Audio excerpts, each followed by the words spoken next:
Hello everyone, আসসালামু আলাইকুম। আশা করি সবাই ভালো আছেন, আমিও ভালো আছি। আমি আজকে কই মাছ ডাঁটা দিয়ে, আলু দিয়ে, মিষ্টি আলু দিয়ে রান্না করছি। যেহেতু আমার ছেলেরা কই মাছ পছন্দ করে না, এই জন্য আমি আমার বাচ্চাদের জন্য রান্না করছি।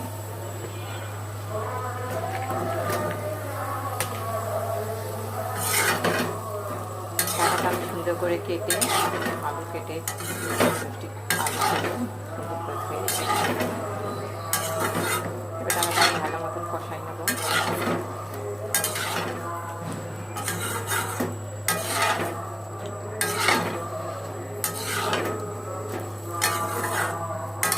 আমার ছেলেরা সবজি দিয়ে মাছ খেতে চায় না, ওইটা আমার হাজব্যান্ডের